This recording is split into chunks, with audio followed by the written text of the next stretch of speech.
오늘 우리가 성령님이 세우시는 그 교회라고 하는 큰 주제 아래서 이제 5번을 나눌 텐데요. 자, 우리가 또 오늘도 어김없이 하나님의 또 성품, 하나님 되심을 또 인사로 같이 저랑 또 제가 God is good 같이 인사하겠습니다. 자, God is good all the time. 아멘. 여러분, 이게 우리 마음속에 새겨져야 돼요. 하나님 좋으신 분입니다. 항상요. 여러분, 이 마음이 여러분 오늘 또 이번 5일 동안도 함께 하시기를 기도합니다. 저는 이번 맥주 감사절을 좀 준비하면서요, 성령님이 세우시는 그 교회가 무엇을 의미하고 또 이것이 어떤 것인가를 나누면서 하나님이 어떻게 우리를 돌아오게 하고 또 회개하게 하고 또 리띵크, 이런 타이밍을 줄지. 정말 인생은 타이밍이다. 회개도 신앙도 타이밍이다 라는 것을 생각하게 됩니다. 특별히 이번 말씀을 제가 준비하면서 제 마음에 계속 좀 드는 마음이, 여러분 이 말씀 아실 거예요. 사도행전 3장 19절의 말씀인데, 시몬 베드로가 미문 앞에 있는 나면서부터 안진뱅이를 일으키는 사건이 일어나요. 그때 회중들이 우리가 어찌할꼬 라고 했더니 그때 주시는 말씀 가운데, 그러므로 너희가 회개하고 돌이켜 너희 죄 없이함을 받으라. 그러니까 회개와 돌이킴이 구원과 분명히 연결됨을 말씀하는데, 이같이 회개하고 돌이키면 새롭게 되는 날이 주 앞에서 이룰 것이다. 아멘. 여러분, 이 개역 성경에 뭐라고 나오는지 혹시 기억하세요? 새롭게 하는 날 대신에 상쾌하게 되는 날이. 저는 그 번역이 정말 좋은 것 같아요. 그 옛날 번역이어서 어떻게 그런 번역을 했는지 모르지만 함경도 번역이거든요. 이북 번역이 처음에 들어와서 이제 남한으로 이제 말씀이 들어왔는데, 처음에는 북한말로 번역을 했어요. 그때 이 상쾌하게 된다, 그 영어 성경은 뭐냐면 So turn to God, 하나님께 돌아서면. 그래서 또 give up your sins, 너의 죄들을 포기하고 give up, 항복하고, 그러면은 then you will be new, 너가 새로워질 거다. 상쾌하게 될 거다. 저는 오늘 이 은혜가 우리에게 정말 상쾌하게 되는 이 은혜가 있을 줄 믿습니다. 여러분, 상쾌하게 된다는 게 어떤 걸까요? 정말 마음에 시원함을 얻는 거예요. 정말 이 무더위 속에 이열치열의 마음으로 말씀을 들을 때 깨끗함을 얻고, 정말 우리 심령이 깨끗해지고 상쾌하게 되는 그 은혜가 있기를 축복합니다. 아멘. 자, 오늘은 첫째 시간으로 교회된 나의 정체성, 시작. 교회된 나의 정체성 이란 제목으로 말씀을 나눌게요. 오늘 본문은 제자들이 예수님을 데리고 가이사라 빌립보 혹은 빌립보 가이사라, 똑같은 말이에요. 어느 성경엔 가이사라가 먼저 나와 있고 어느 성경은 빌립보가 먼저 나와 있어요. 자, 이 두 단어는 합병어예요. 도시 이름인데 가이사라고 하는 로마 황제를 말하는 시죠. 가이사라는 말이 그 말이에요. 가이사. 그리고 빌립보라는 이름은 로마의 분봉왕이었던 헤롯 빌립의 이름이에요. 그러니까 헤롯 빌립이 이 성을 하사받았어요. 이 성을 자기 소유로 하사받으면서 너무 감격해가지고 로마 황제 시죠, 가이사한테 드린다 해서 이 성 이름이, 도시 이름이 가이사랴 빌립보가 된 거예요. 그러니까 이 성은 뭐겠어요? 로마의 축소판입니다. 그러니까 로마 황제가 좋아하도록 로마 황제를 닮은 신을 섬기는데, 그 당시 신이 판신이라고 해서 염소와 사람의 모양을 같이 한, 그리고 몸은 이게 사람인데 얼굴은 염소예요. 그런 이제 어떤 그런 신인데, 이 신이 아주 음란한 신입니다. 그러니까 황제와 이 로마의 황제와 이 판이라고 하는 염소신을 섞은, 완전히 이 빌립보, 가이사라 빌립보는 아주 그냥 세속화의 중심입니다. 게다가 금으로 도배를 했어요. 그 당시 엄청난 굴을 파가지고, 그러니까 예루살렘보다도 더 휘황찬란한 성전을 지은 겁니다. 로마 황제한테 이제 헌신을 했으니까 헌봉헌을 한 거예요. 그러니까 이 지금 예수님이 가이사라 빌립보에 데려왔을 때 제자들은 완전히, 여러분 갈릴리 촌뜨기들이잖아요. 어디 가본 적도 없어요. 갈릴리를 바다라고 여겼던 사람, 그런 사람이라고요. 그러니까 그 사람들이 가이사랴 빌립보에 오니까 완전히 눈이 휘둥그레지는 거예요. 엄청난 거죠. 완전히 경제적으로나 어떤 물질적 이런 여러 가지 모습 속에서 그냥 정말 엄매 기주거가 이 가이사랴 빌립보입니다. 그러니까 예수님이 그런데 이 제자들을 여기로 데려온 이유가, 목적이 있다는 거죠. 바로 이곳에서 주님이 너희는 나를 누구라 하느냐, 이걸 묻는 거예요. 그러나 사실 예수님의 행색도 엉망이었겠죠.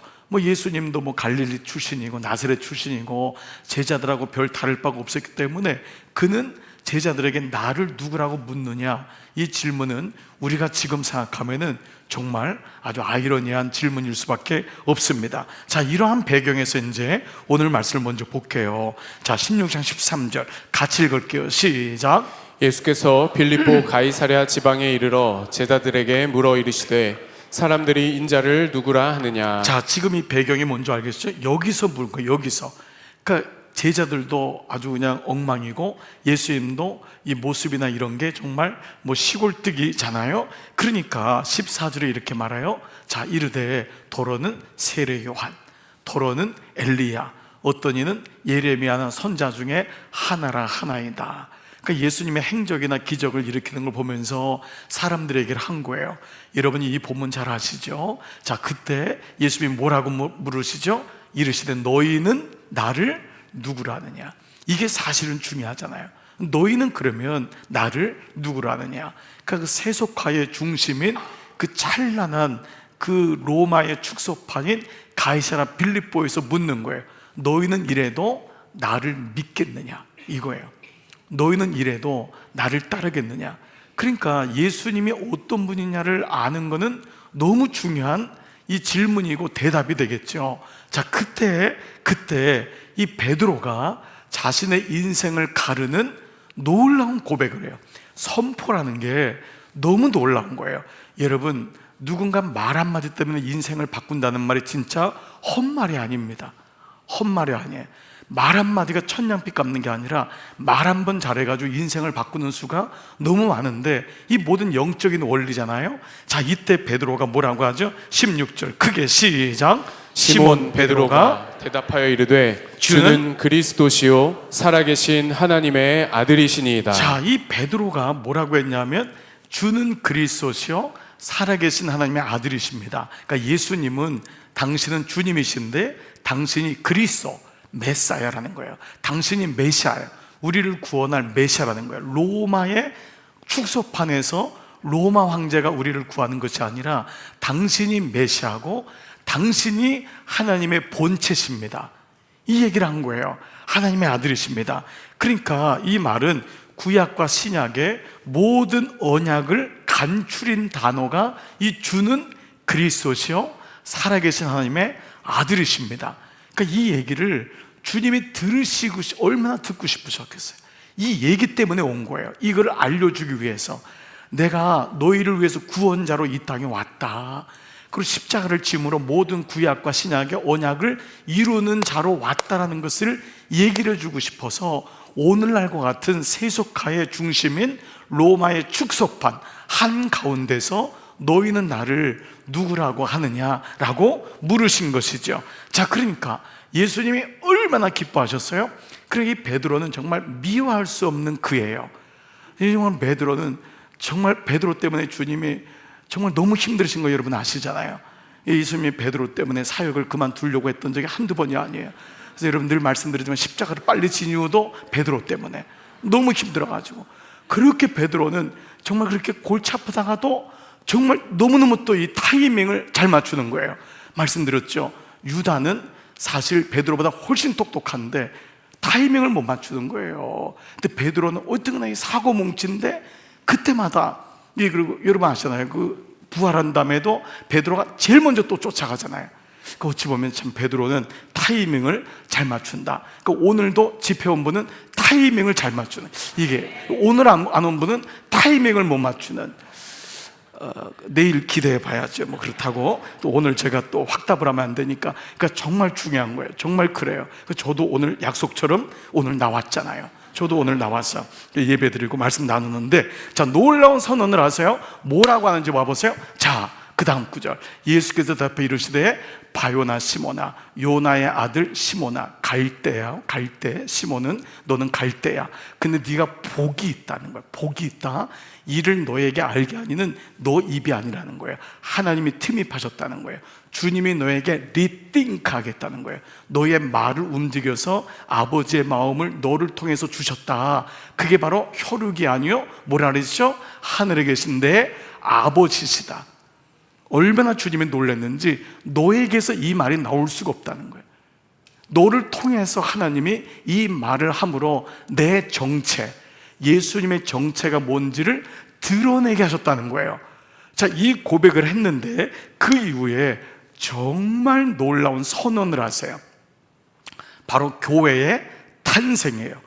우리는 교회의 탄생이 사도행전 2장의 마가의 다락방으로 기억하는데, 그거는 현상적으로 보여지는 탄생이고 이미 현상이 있기 전에 탄생한 게 오늘 본문이에요. 자, 오늘 본문에 뭐라고 나와 있죠? 보세요. 자, 내게 이르노니 너는 베드로다. 이제는 시몬이 아니야. 너는 요나의 아들인 시몬이 아니야. 혈육으로 난 게 아니니까. 너는 이제는 영적으로 베드로다. 베드로란 말은 페트로스란 말이에요. 헬라어로 이 말은 뒤에 있는 반석과 이 두 단어가 다르다는 걸 얘기해요. 페트로스는 뭐냐면 조약돌이에요. 너는 시몬이 아니라 갈대가 아니라 이제 너는 조그맣지만 돌이 되었구나. 그런데 너의 이 반석은 뭐냐 하면 주는 그리스도시요 살아계신 하나님의 아들이신 나를 말한 그 고백이 반석인 거예요. 그래서 우리가 집을 모래 아닌 어디다 세운 자요? 반석에 세운 자는 그 주초 같은 튼함으로 창수가 나고 비바람이 쳐도 무너지지 않는 거죠. 그 반석이 바로 뭐예요? 하나님 말씀 위에 세운 자잖아요. 아멘. 자, 그렇기 때문에 이 반석은 베드로가 아니라 페트라예요. 우리 많이 이 말씀 나눴잖아요. 그래서 이 본문은 똑같은 단어가 아님을 말씀하고 있는 거예요. 이 반석, 너의 고백 위에 내 교회를 세우겠다는 거예요. 즉, 여러분, 주님은 베드로라는 인생 위에 교회를 세우는 것이 아니라 베드로가 고백한 주는 그리스도시요 살아계신 하나님의 아들이십니다 라고 하는 그 선포 위에 주님의 교회를 세우겠다는 거예요. 아멘. 여러분, 그런 거예요. 그러니까 이 말씀 뭐냐 하면, 초창기 우리가 캐톨릭의 가장 큰 문제가 뭐죠? 베드로가 교황 1호가 되는 거예요. 이게 여기서부터 첫 단추가 잘못된 거예요. 베드로는 절대 황제가 될 수 없어요. 어떻게 교회 황제, 교황이 어떻게 베드로가 될 수 있겠어요? 베드로 위에 세운 것을 캐톨릭이라고 하는 거예요. 제가 캐톨릭에 대해서 잘못했다 잘했다 얘기 더 이상 안 하겠어요. 그러나 문제는 첫 단추가 문제가 있어서 지금도 성령에 대해서 성령 받은 신부님들이 캐톨릭을 부단히 종교개혁하고 있는 이유가 그거예요. 그래서 우리가 캐톨릭으로부터 구교로부터 신교로 종교개혁을 한 것이 개신교란 말이에요. 그 개신교의 첫 번째 말씀이 이 본문이에요. 바로 이 말씀이에요. 베드로 위에 세운 것이 아니라 베드로의 고백 위에 세운 줄 믿습니다. 교회는 초창기 1호 교회를 세운 목사님이 주인이 아니에요. 교회 처음 온 사람이 주인이 아니에요. 그거는 그만큼 헌신해서 하나님의 상을 받으면 돼요. 그렇지만 주님의 교회는 주님이 주인인 줄 믿습니다. 그러니까 저 같은 목사들이 제일 조심할 게 교회 세운 목사 아니에요. 그러니까 아들한테 다 세습하는 이런 식의 엉망진창이 나오는 이유가 뭐예요? 내가 교회인 줄 아는 거예요. 내가 교회가 아니라 바로 나의 고백 위에 세워진 교회. 여러분, 이게 말씀이 정확하면은 분별이 되는 거죠. 그래서 베드로가 교회가 아니라 베드로에게 말씀이 선포될 때 베드로가 교회가 되는 거예요. 교회가 베드로가 아니라. 이 말에 여러분 어감을 잘 들으셔야 돼요. 바로 이때 교회된 베드로, 교회된 나가 생기는 거예요. 아멘. 여러분, 베드로가 교회가 아니에요. 말씀이 들어갔을 때 베드로가 교회가 되는, 교회된 베드로가 교회된, 왜냐하면 베드로 위에 하나님의 말씀이 선포되므로 그 베드로가 교회되는 베드로. 즉 내 위에 세우는 것이 아니라 인간이 아닌 내가 고백한 예수는 그리스도시요 예수는 하나님의 아들이십니다 라고 하는 그 고백 위에 될 때 비로소 내가 교회라는 것을 깨닫게 되는 거예요. 놀랍지 않습니까? 어떻게 내가 교회가 돼요? 그런데 주님이 오늘 말씀을 통해서 내 입에서 주님을 주는 그리스도시라고 고백할 때 그 가정이 교회가 되고 그 나라가 교회가 되고 내가 교회가 되는 줄 믿습니다. 그러면서 뭐라고 말씀하셨냐면요, 음부의 권세가 이기지 못하리라 했어요. 마귀가 이기지 못. 베드로 하나 넘어지는 건 시간 문제예요. 근데 베드로는 넘어지는데 베드로의 고백 위에 세운 그 교회는 음부의 권세가 이길 수 없다, 마귀가 이길 수 없다는 거예요. 그래서 교회된 베드로에게 주시는 말씀이 그 다음 말씀인데요, 이 말씀이에요. 보세요, 내가 천국 열쇠를 너에게 준대요.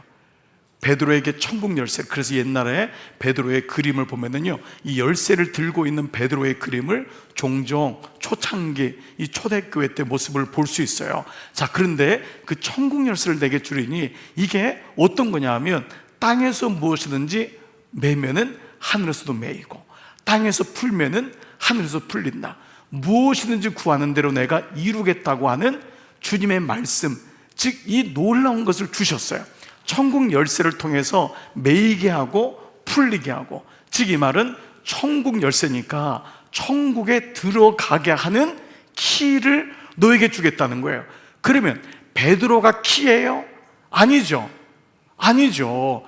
베드로가 키가 아니니까 베드로 위에다 교회를 세울 수가 없는 거예요. 베드로는 키가 아니에요. 그저 하나님께서 세우신 우리와 똑같은 사람일 뿐인 거예요. 그런데 우리에게 천국 열쇠를 줘가지고 이 열쇠를 가지고 천국을 열고 닫을 수가 있대요. 그러면 먼저는 그 열쇠는 뭐죠? 천국에 들어가고 나올 수 있는 권세는 누구의 이름밖에 없죠? 예수의 이름밖에 없는 거예요. 그러므로 천국의 열쇠는 너에게 내가 예수의 나의 이름을 주겠다는 거예요. 내 이름으로 무엇이든지 구하면 그대로 된다고 하시는 가장 강력한 예수의 이름. 그래서 우리가 기도할 때도 예수님의 이름으로 기도합니다. 여기에 가장 능력이 있는 것입니다. 만약에 베드로가 교황이라면 우리는 베드로의 이름으로 기도합니다가 돼야 돼요. 베드로가 교회를 베드로 위에 세웠다면 우리는 베드로의 이름, in the name of Peter, 베드로의 이름으로 기도합니다인데 절대로 그렇지 않은 거예요. 예수님의 이름으로. 우리는 다 베드로같이 연약하지만 시몬이었지만 우리에게 말씀이 있고 예수님이 누군지가 선포될 때 우리는 교회된 베드로처럼, 교회된 내가 되는, 나의 고백 위에 교회가 세워지는 그런 놀라운 은혜를 경험해야 될 줄 믿습니다. 그 예수님의 이름이 적힌 것이 뭐냐면 바로 하나님 말씀인 거예요. 그래서 천국 열쇠를 예수님의 이름 혹은 하나님 말씀이라고 합니다. 이건 모든 성서학자들이 동일하게 이 부분은 모든 사람들이 다 동의할 수밖에 없는 거예요. 천국 열쇠는 천국을 열 수 있는 예수님의 이름으로만이 들어갈 수 있는 그 열쇠는 예수님의 이름이고, 그 이름이 적힌 것이 뭐냐면 바로 하나님 말씀인 거예요. 그래서 천사가 말씀의 인을 떼는 거예요. 네, 이 인을 떼는 거예요. 그래서 이 말씀의 두루마리를 뗄 때 이 말씀 안에 모든 계시가 있는데 그 계시가 뭐죠? 아폴립시스라고 하는 예수 그리스도 계시. 계시록 1장 1절이 주 예수 그리스도의 계시니라. 그 계시와 예수 그리스도는 동격이라고 했어요. 예수 그리스도가 계시고 계시가 예수 그리스도다. 즉 이 말씀이 바로 예수 그리스도 천국 열쇠임을 말씀하고 있다는 것입니다. 누가복음 1장 37절 보면은 마리아가 예수님의 탄생을 도운, 예수님이 오시는데 도구가 되었던 마리아가 뭐라고 고백하냐 하면 천사의 말을 듣고 대저 하나님의 모든 말씀은 능하지 못하심이 없느니라. 이 말씀이 매이고 풀리는 역사가 있는 것입니다. 이 말씀이, 그러니까 우리에게는 이제 예수님의 이름을 어떻게 할 수 있어요? 말씀을 통해 알 수 있잖아요. 이 말씀이 땅에서 매면 하늘에서 매고 땅에서 풀면은 하늘에서 푸는 모든 것의 열쇠, 실마리가 되는 것이 이 하나님 말씀인 줄 믿습니다. 그래서 그 뒤에 말씀이 뭐라고 나와 있어요? 마리아가 가로되 주의 여정이오니 다 같이요 말씀대로 내게 이루어지이다. 아멘. 말씀이 이루어지는 것이 가장 놀라운 은혜입니다. 자, 이 말씀은 요한복음 우리가 15장에 이미 계속적인 말씀을 나누고 있잖아요. 이 말씀이 계속 우리가 등장하고 있는데 15장 7절, 너희가 내 안에 거하고 포도나무의 과지를 비유할 때 내 말이 너희 안에 거하면, 하나님 말씀이, 예수님 말씀이 내 안에, 너희 안에 거하면 무엇이든지 원하는 대로 구하라, 그리하면 이루리라. 이 말씀이 아까 누가복음에 있는 말씀처럼 뭐라 그랬어요? 내가 땅에서 무엇을 매면 하늘에서도 매일 것이요, 내가 땅에서 풀면은 하늘에서도 풀린다. 이 말씀이 바로 오늘 다시 요한복음 15장 7절 보면은 뭐라고요? 무엇이든지 원하는 대로 구하라, 그리하면 이루리라. 그 조건이 뭐라고요? 내 말씀, 내 말이 너희 안에 거하면. 이것이 천국 열쇠라는 것입니다. 예수님은 당신의 정체를 제자들에게 드러내시면서 당신이 말씀임을 드러내신 거예요. 말씀 안에 당신의 모든 것이 있음을 말씀하죠. 자, 즉 우리는요, 이 가이사라 빌립보 사건을 통해 비로소 내가 누구인지를 알게 됩니다. 흔들리는 시몬이 아니라 우리가 교회가 될 수 있었구나.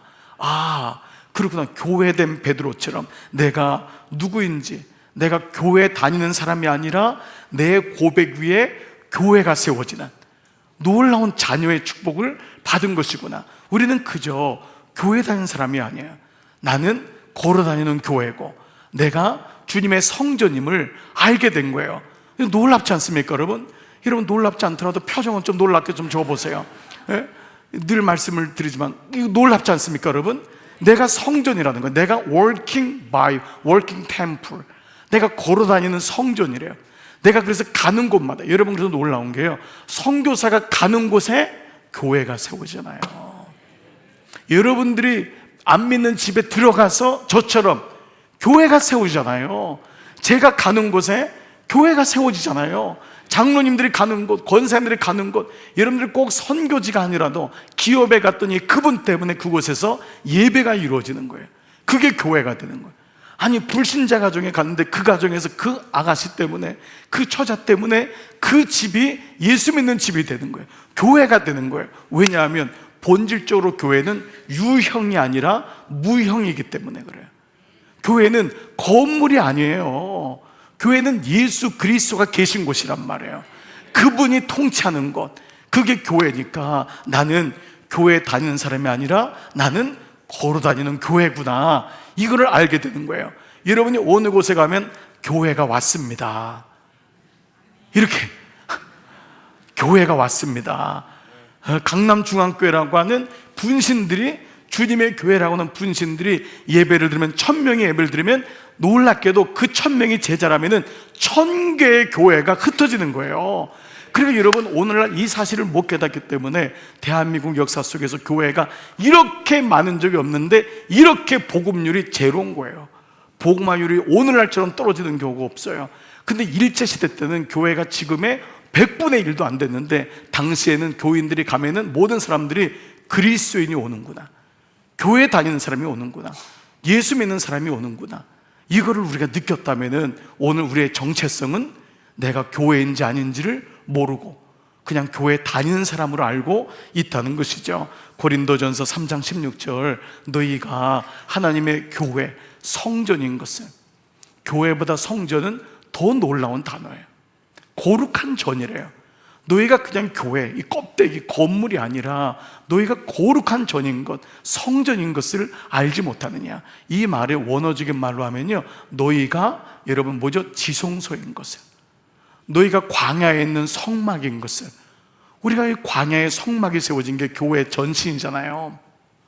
그리고 하나님의 성령이 너희 안에 계시는 것을 알지 못하느냐. 우리는 걸어다니는 템플, 걸어다니는 성전이고 내 안에 누가 있다고요? 성령이 계신 거예요. 아멘. 그러니까 우리가 금요 성령 집회 때 지금 계속해서 성령의 열매가, 이거는 붙어 있으면 무조건 나온다 그랬잖아요. 그렇죠? 이거는 맺으려고 노력하는 게 아니에요. 애쓰려고 뭐 의지적으로 열매를 맺어야지, 사랑을 맺고 희락을 맺고, 아니에요. 그냥 예수께 붙어 있으면 자동적으로 오는 거예요. 근데 내가 열매가 있는지 없는지조차도 모르고 사는 거예요. 내가 어떤 존재인지를 모르고 살고 있는 거예요. 이미 내 안에 사랑을 주셨는데 이 사랑을 몰라요. 내게 이미 기쁨을 주셨는데 우거지상을 하고 다니는 거예요. 내게 평화를 주셨는데 평화가 아닌 갈등 속에서 살고 있는 거예요. 그러니까 사랑과 희락과 화평과 어저께 했던 게 뭐죠? 지난주에 오래 참음과 자비와 양성과 충성과 온유와 절제, 이 같은 것을 금지할 법이 없느니라. 말씀이 들어오니까 이걸 금지할 법이 없구나. 이거를 금지하는 유일한 사람은 누구죠? 헷갈리게 하는 사람은 마귀인 거예요. 사단만이 이거 없다고 하는 거예요. 무슨 네가 사랑이 있어, 무슨 네가 온유가 있어. 마귀가 계속 헷갈리게 하는 거예요. 우리의 정체성을 더럽히고 우리를 자꾸 헷갈리게 만들죠. 베드로전서 2장 9절 보세요. 오직 너희는 강력하잖아요. 오직 너희는 뭐냐? 택하신 족속이다. 너는 하나님이 택했다는 거예요. 그리고 왕 같은 제사장이다. 너희는 왕이라는 거예요. 게다가 제사장이라는 거예요. 그래서 거룩한 또 나라라는 거예요. 그의 소유된 백성이라는 거예요. 아멘을 안 하는 거예요.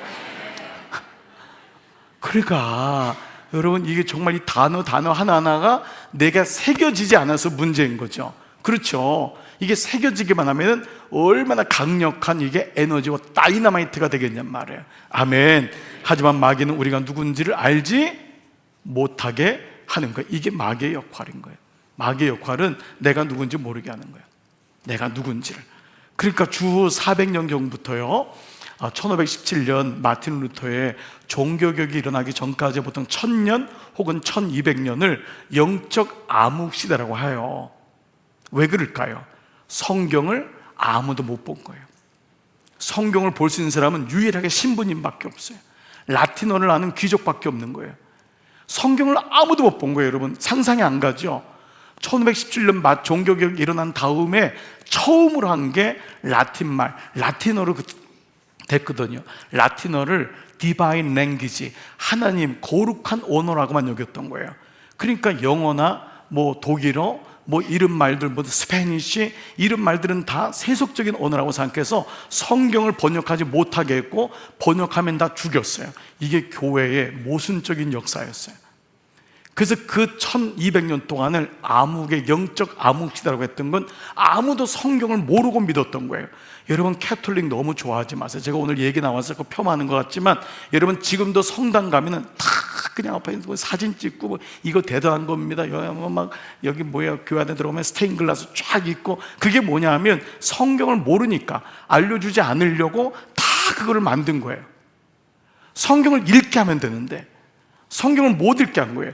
근데 그것이 무려 1800년도, 1900년도, 2000년도까지 와서 성도들이 말씀을 묵상하지 못하게 한 게 오늘날 교회 목사들의 이런 잘못이고 비행인 거예요. 성도들도 말씀 없이 예수 믿었던 거예요. 그러니까 이렇게 이단이 많은 거예요. 이단에 빠진 이유는 저 같은 목사들의 책임이 99%예요. 성도들이 말씀을 묵상하도록 하지 않았던 거예요. 바쁘다고, 성도들은 말씀을 모를 거라고. 아무리 가르쳐도 모른다고요? 천만에요. 성도님들이 우리 목사들보다 훨씬 더 묵상을 잘합니다. 더 깊이 있게 합니다. 그런데 오늘날 마귀는요, 목사들을 동원해서, 시대를 동원해서 말씀을 못 읽게 하고, 묵상 못하게 하고, 공부 못하게 하고, 제자 훈련 못 받게 하고, 그렇게 했던 것이 오늘날 우리 시대예요. 1970년대 80년대 한국교회 부흥사들이만 난리쳤어요. 저는 부흥사들의 시대가 필요하다고 생각해요. 그러나 부흥사 시대가 너무 길었어요. 성도들은 부흥사들 때문에 말씀을 믿었지만 더 이상 말씀을 보지 않았어요. 빨리 말씀을 보는 것으로 연결됐으면 시간이 줄었을 텐데 라고 하는 생각이 들 때가 너무 많아요. 그래서 먼저 우리는 나에 대한, 교회에 대한 나의 정체성을 아는 것이 중요해요. 역대기상을 통해서 우리가 다윗의 최종병기가 정체성, 핵심가치, 영적 근육이라는 것을 우리가 나눴죠. 또 요한계시록의 포인트도 앞날에 대해서 전보듯이 보는 것이 아니라 이것을 억지로나 교묘하게 짜맞춰가지고 이게 뭐다라고 하는 게 아니라 예수 그리스도가 누구이고, 그리고 마지막까지 고난을 견뎌내는 성도의 정체성이 무엇인지를 아는 것이 가장 중요한 교훈이라는 것과 마찬가지인 거예요. 동화 하나 얘기를 드릴게요. 안데르센의 동화 중에 미운 오리 새끼라는 이야기가 있습니다. 어느 연못가에 새끼 오리들이 태어났는데 그 중에 한 마리는 유독 몸집이 크고요, 깃털색도 특이하고 또 못생겼어요. 그래가지고 오리들 사이에서 미운 오리 새끼라고 따돌림을 당했습니다. 여러분 아시죠? 결국 미운 오리 새끼는 호수를 떠나서 정처 없이 또 돌아다니다가 오랜 시간 동안 외로운 시간을 보내요. 그러다가 어느 날 다른 호수에 당도했는데 거기서 우아하게 날아오르는 백조들을 보게 되면서 너무 부러워하게 된 겁니다. 그런데 갑자기 너무 부러우면서 왜 나는 이렇게 못생겼을까? 나는 이렇게 등치가 크지? 이런 생각이 있는데 한 백조가 이 미운 오리 새끼 옆에 오더니 이렇게 말하는 거예요. 너는 처음 보는 백조구나 라고 말해요. 그러면 너는 어디서 왔니? 라고 하자 미운 오리 새끼가 뭐라고 말하냐면 내가 백조라고? 이렇게 말해요. 이런 좀 놀래주세요. 그래 너 백조잖아. 너 백조잖아. 그런데 왜 날아가지 않고 여기서 너 자꾸 수영만 헤엄만 치니? 라고 얘기해요. 미운 오리 새끼는 그 말을 듣자마자 자기가 그동안 왜 다른 오리랑 남다랐던 이유를 깨달아요. 그래서 순간 내가 백조였구나. 그 순간 미운 오리 새끼는 자기가 백조임을 깨닫고 어느 날 날개에 힘이 들어가는 걸 느껴요. 포덕거리자 놀랍게도 이 미운 오리 새끼는 날아갑니다. 창공을 향해 날아가는 거예요. 자, 적용 질문 들어가겠습니다. 미운 오리 새끼의 원래 정체는 무엇이었습니까? 백조였어요. 너무 잘하시는데요. 그러면 좀 어려운 적용 질문 두 번째, 미운 오리 새끼가 백조의 삶을 살게 된 것은 언제가 타이밍이었습니까? 뭐예요? 자, 알았죠 여러분? 뭐였죠? 이거예요. 자신이 누구인지를 깨달은 후였어요. 자기가 누군지를, 내가 누군지를 인식한 후에 우린 기억하고 깨달은 후에 자기가 누군지를 알게 됐다는 거예요. 사랑하는 여러분, 이 말씀은 너무도 중요한 메시지를 우리에게 전해주고 있지 않습니까? 우리에게 또다시 한번 적용할 필요가 있어요. 우리는 나를 누구라고 생각하느냐라는 거예요. 주님 안에서 내가 어떤 존재인지를 알고 살았는가라는 거예요. 오리가 백조였다는 것을 깨달았듯이 우리도 주님 안에서 내가 어떤 존재인지를 아는 것이 너무도 중요합니다. 아멘. 여러분, 우리가 어떤 과목을 잘하거나 진로를 결정할 때 우리 스스로가 깨달은 경우도 있지만 어느 날 선생님이 야, 너 그림 잘 그리는데? 야, 너 수학을 잘하네? 너는 과학을 잘하는구나. 너는 잘 노는구나. 여러분, 이런 분도 있어요. 너는 몸이 튼튼하구나. 운동하면 좋겠구나. 너는 청소를 잘하는구나. 너는 리더십이 있구나. 그 한마디가 그 인생 속에서 굉장히 중요한 역할을 하는 거 여러분 아실 거예요. 뭐죠? 그 언어가 들어온 거예요. 깨달아진 거예요.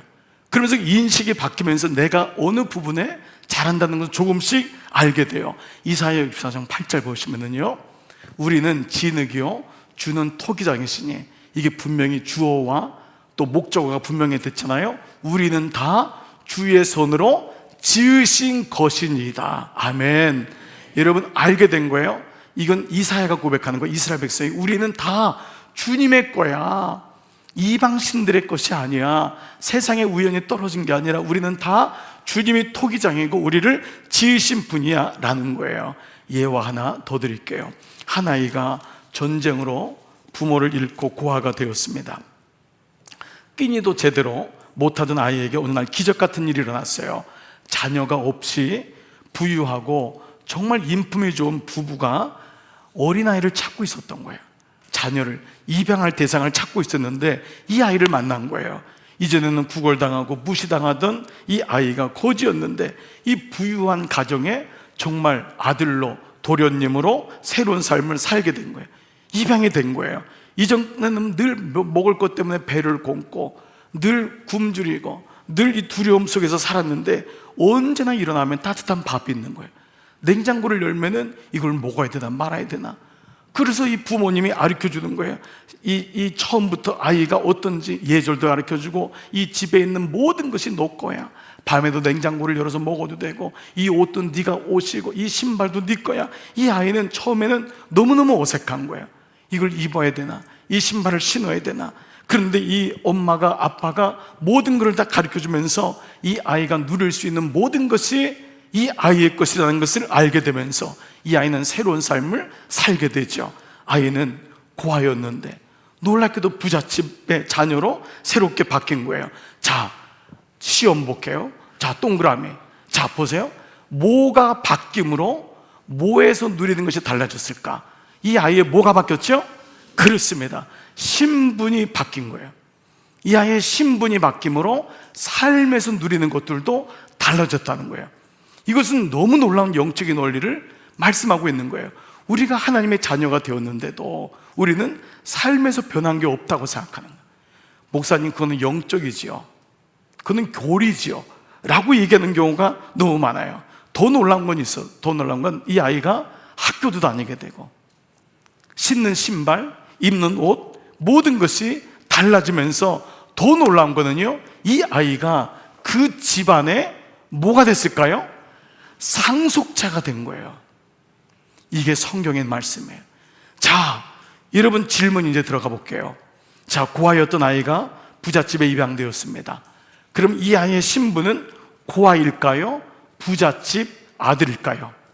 부잣집 아들입니다. 로마서 8장 15절. 로마서 8장에서 가장 주옥 같은 15절, 광복절. 우리 잊을 수가 없는 거예요. 광복절에 이 말씀이 뭐냐면 가장 중요한 거예요. 너희는 다시 무수하는 종이요, 우리가 종의 영을 받지 아니하고. 옛날에는 옛사람은 종의 영을 가지고 사는 거예요. 근데 이제 너희는 양자의 영, 입양된 거예요. 그래서 주님으로부터 아들이 된 거예요.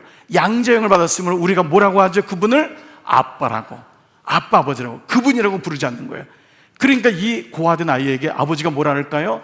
나를 아빠라고 부르렴, 아빠라고 부르렴. 너는 나의 상속자가 된 거예요. 자, 그러면 질문 또 하나. 고아였던 아이가 부잣집에 입양된 후 그는 어떤 자가 되었을까라는 거예요. 아까 어떤 자가 됐다고요? 상속자가 되었다고 했잖아요.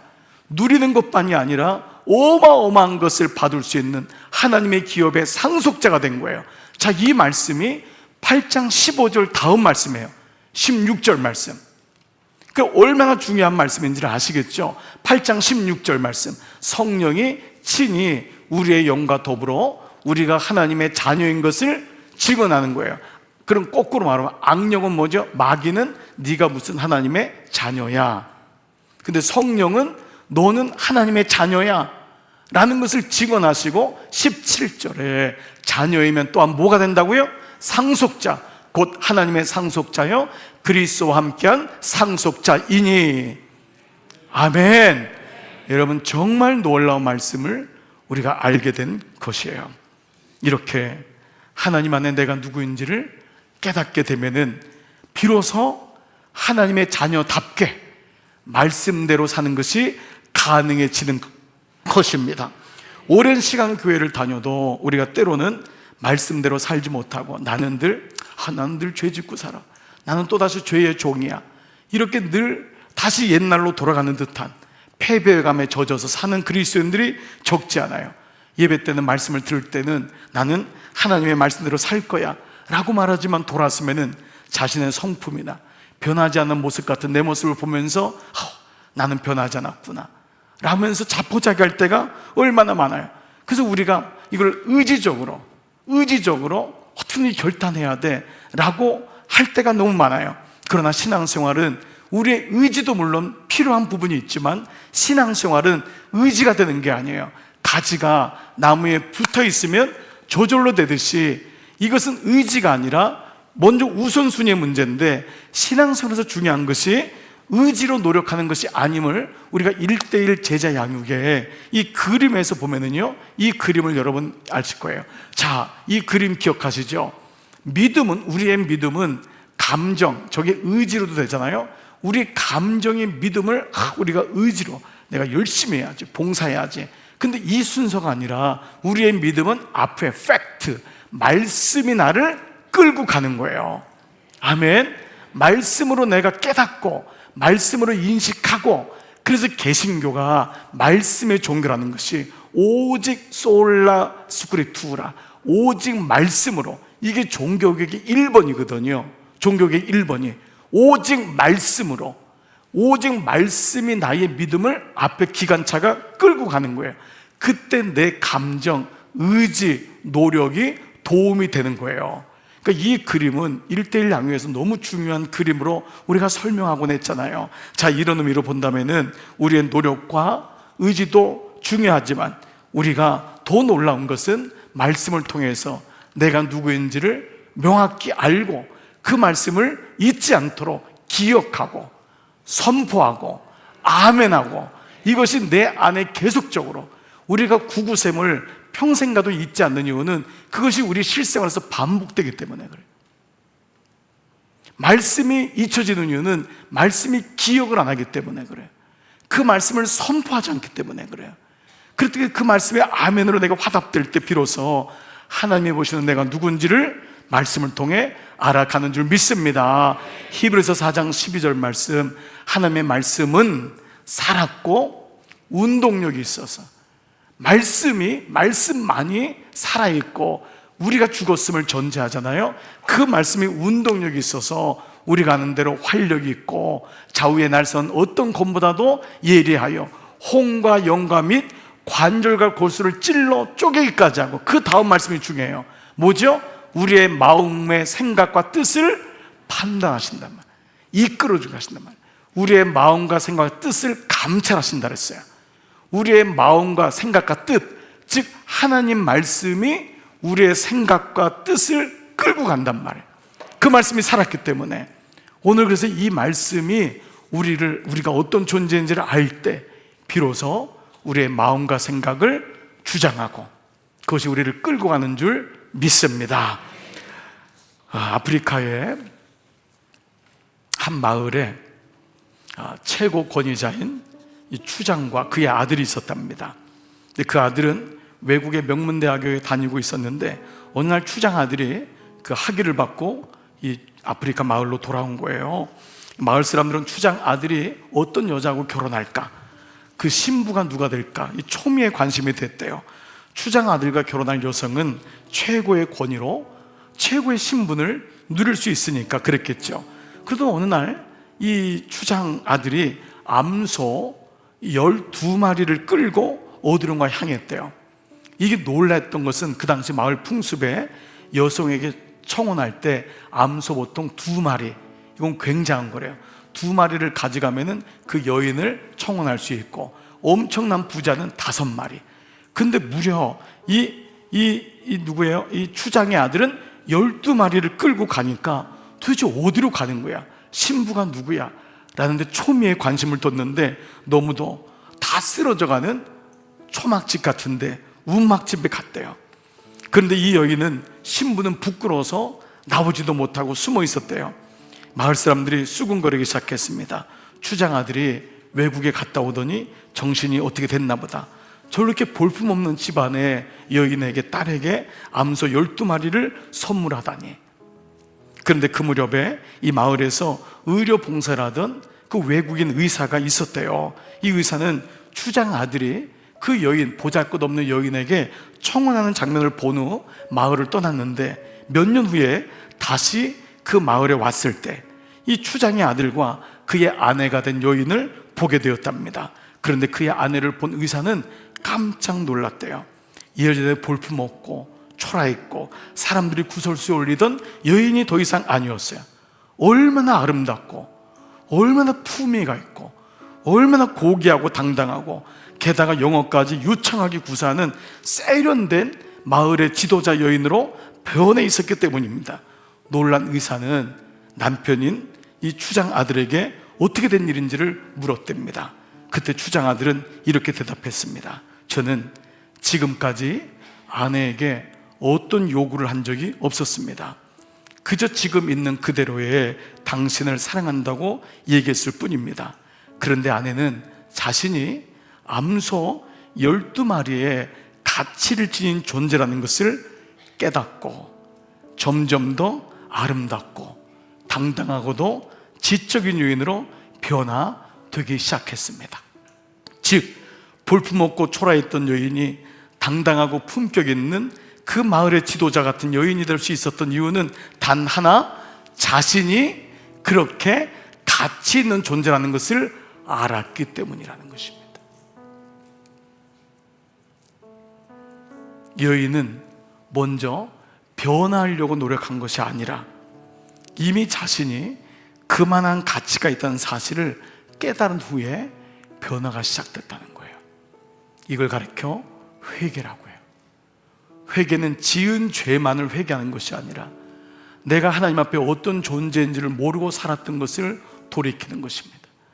내 안에 어마어마한 하나님의 형상, 가치가 있는데 늘 거울에 비춰진 내 모습을 보면서 후회하고 답답해하고 우겨 쌓임을 당했던 내 모습, 하나님 마음이 얼마나 아팠을까, 그것을 돌이키는 것이 이미 자신이 그만한 가치가 있었다는 것을 깨달았기 때문에 그 여인에게 변화는 어렵지 않았던 것입니다.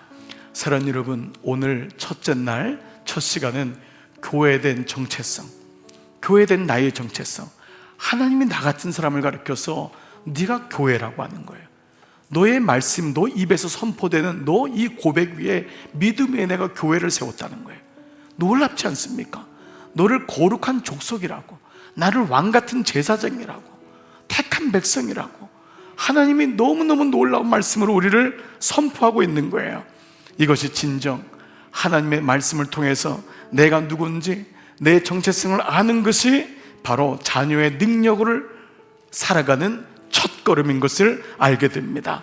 사랑하는 여러분, 이것이 하나님 말씀입니다. 이 말씀을 통해 내가 누군지를 부단히 깨닫는 것입니다. 그때 우리의 기도는 달라집니다. 우리의 모습은 달라집니다. 말씀을 아는 것입니다. 오늘 말씀이 여러분에게 들어가셨습니까? 말씀이 깨달아지십니까? 말씀이 내게 이것이 정말 이 말씀이구나, 이 말씀이 나를 그토록 사랑하셨구나. 그래서 스바냐 선지자가 찌들어 있는 이스라엘 백성에게 뭐라고 얘기했냐면, 포로돼가지고 우리는 다 죽었어요 라고 말하는 이스라엘 백성에게 이렇게 말씀했어요. 3장 19절 말씀, 17절 말씀. 너희 하나님 여호와가 너희 가운데 계시니 그는 구원을 베푸실 전능자란다. 그런데 그가 너로 말미암아 기쁨을 이기지 못하, 하나님이 나 때문에 기쁨을 이기지 못하시니 너를 잠잠히 사랑하시며 너로 말미암아 즐거이 부르며 기뻐하시리로다. 여러분, 이것이 우리의 정체성입니다. 하나님이 우리가 어떤 죄를 짓고 연약하더라도 주님은 우리의 이를 향한 마음을 변하지 않으세요. 여러분, 거울에 비친 여러분이 아니에요. 남들이 말하는 여러분이 아니에요. 하나님이 보는 여러분, 이것이 바로 말씀을 통해서 내가 너를 통해서 기쁨을 이기지 못하겠다. 내가 너무 이쁘다, 너무 이쁘다. 제가 아는 선배 목사님이 아들이 미국에 있었는데 마약을 해가지고 교도소에 갔어요. 그 아들은 다 망가진 거예요. 회생할 가능성도 없고 너무너무 안 된 거예요. 다 망한 거예요. 그런데 이 목사님이 유치소 가가지고 구치소 가서 이 아들을 품으면서 너무너무 아들이 사랑스럽대. 너는 내 거고 나는 너를 너무 사랑하고 내가 너 때문에 기쁨을 이기지 못하겠고. 근데 그 말씀이 스바냐소에 있는 것을 나중에 아들이 교도소에서 회개하고 알은 거예요. 하나님이 우리를 사랑하는 게 이 말씀이었구나. 근데 그 아버지는 진심이었던 거예요. 여러분의 자식이 아무리 사람들이 뭐라고 해도 여러분은 그 아이에게 얘기할 거예요. 너는 내 거야. 나는 너를 기쁨을 이기지 못하고 너를 잠잠히 사랑하고 내가 너 때문에 너를 즐거워할 수밖에 없어. 이게 아버지의 마음인 거예요. 이 마음이 오늘 말씀을 통해 성령의 감동으로 내 안에 온다면은 그것이 바로 믿음의 시작점이 되는 거예요. 그래서 오늘 나는 이 말씀을 가지고 살아가기 때문에 우리는 승리하는, 우리는 이기는 믿음을 갖게 될 줄 믿습니다. 오늘 이 마음 가지고 여러분 오늘 밤에도 기도하면서 리띵크, 다시 돌아서시고 회개하시고 주님 앞에 나가시는 여러분 되시기를 주의 이름으로 축복합니다.